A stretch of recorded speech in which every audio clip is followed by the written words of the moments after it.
morning, your majesties. Welcome back to my YouTube channel. For those of you that are new here, welcome to my YouTube channel. I am going to be giving you guys scary imaginary friend stories all month, okay? So 5 videos a week, and it's not going to be anything but scary imaginary friend stories. And happy July 2nd. Okay, this one.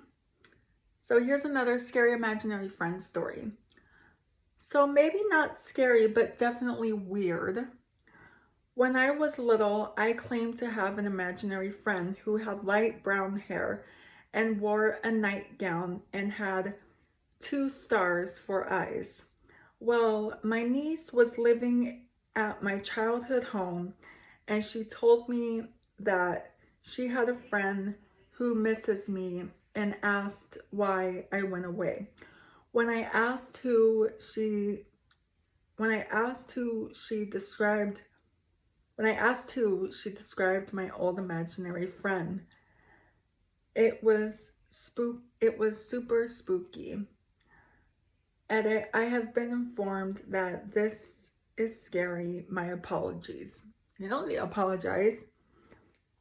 Okay, that was the short one, so I'm going to give you guys another one. Okay, here's another one. Most of my extended family live around the same area, so we have lots of gatherings. For the backstory, one of my uncles, let's call him Steve, lost a childhood friend when he was 7. Steve and his friend, let's call him Jack, were having a play date one afternoon and got a bit dirty in some mud. So Steve's mother gave Jack a pair of Steve's shoes to borrow.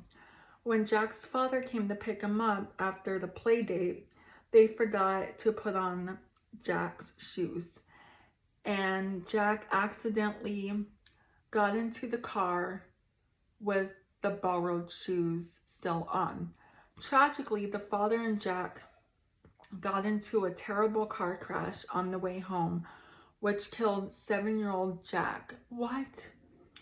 The family had him buried in the shoes he had borrowed from Steve. I'm not sure why. Fast forward to 30 years to a family gathering in 2010. Well, that was when I graduated high school. My 6-year-old cousin Sarah is playing alone with toys in a quieter room of the house.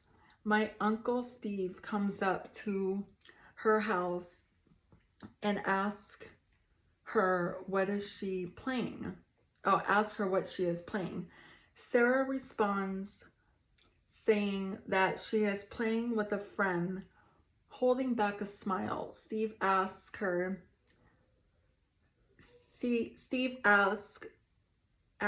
who her imaginary friend is. Sarah continues to play while saying that she is playing with his friend Jack. Sarah continues to play while saying that she is playing with his friend Jack and that he is sorry he forgot to give your shoes back.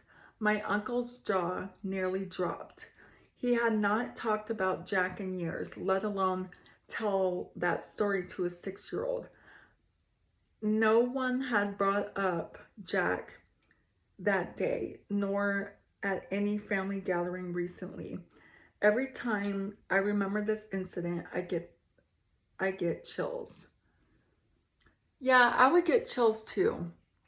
If I had a little niece and I don't know, let's say one of my best friends died and I didn't tell my niece about my best friend that died, and she said, "Oh, I'm just talking to your best friend Amy." I would be like, "How do you?" I would be like, what do you mean Amy?" And if she said something like, "Yeah, I'm just talking to her," it's like and if I didn't tell her about Amy Dooley, that's Amy Dooley. If I didn't tell her about Amy and if I didn't tell her about how she died, if she did, I would be very freaked out. I would be like, I would just think like, I didn't even tell you about her. How do you know about her? And how do you know she passed? Like, I didn't even tell you about her. So yeah, that's what I would do. So Yeah. Anyway, that's going to be it for today's video. So if you're new here, hi, I'm Princess Peyton. Hit the red button to become Your Majesty and hit the bell notification so you're notified every time I upload a video. And I love you guys so much. You guys are the best human beings ever made.